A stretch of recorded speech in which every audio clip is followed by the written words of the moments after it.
எல்லாருக்கும் good morning. இது பாவக்காய் தோட்டம். பாவக்காய்க்கும் வெங்காயத்துக்கும் நம்ம இந்தியா க்ரோ ப்ராடக்ட் கேட்டிருந்தாங்க. ஸ்டார்டிங்கில் இது என்ன கண்டிஷனில் இருந்துச்சு அப்படின்னா, வெயில் அதிகமாக இருக்கனால இந்த பாவக்காய் தழுக்காது வளராதுன்னு ஒரு கண்டிஷனில் இருந்தது. கிட்டத்தட்ட இப்போ நாங்கள் ஸ்ப்ரே ப்ளஸ் வேறு எதுவும் கொடுக்கல, க்ரோமேஜிக்கும் ஸ்ப்ரே ப்ளஸ் மட்டும் கொடுத்துருந்தோம். கொடுத்து ஒரு 10 நாளுக்குள்ளே நல்லா செடி நல்லா தலையும் செஞ்சுருக்குது. பாவக்காவுமே அதிகமான விளைச்சலும் இருந்திருக்குது. இதை பற்றி அவங்க தோட்டக்காரரே அவங்க கேட்டுக்கலாம். ஓகேங்களா? இல்லை நல்லா இருக்குது. செடி அந்த தவளில் விழுந்தது சரியில்லாமல் இருந்துச்சு.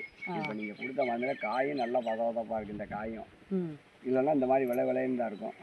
நல்லா இருக்கு, பேருந்து நல்லா இருக்கு. இதோட விலையும் அதிகமாக போச்சுன்னு சொன்னீங்க இல்லையா? இப்போ எல்லாத்தோட 10 ரூபா சேர்த்து தான் வச்சு 120 ரூபா வச்சு, எல்லாம் 110 ரூபா வச்சு 120 ரூபா வச்சு காய். பாவக்காய் இன்னைக்கு மார்க்கெட் ரேட்ல வந்து 120 ரூபா எடுத்திருக்காங்க கிலோ. இந்த பாவக்காய்க்கு 130 ரூபா வரைக்கும் விலை போயிருக்குது.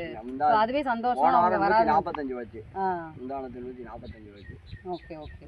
நம்மளோட கொடுத்த ரிசல்ட் அதிகமாக 10 ரூபாய் கிலோக்கு போனனால அவங்க சந்தோஷமா இருக்காங்க. விவசாயமே. தேங்க்யூ. நீங்க பேச போறீங்களா?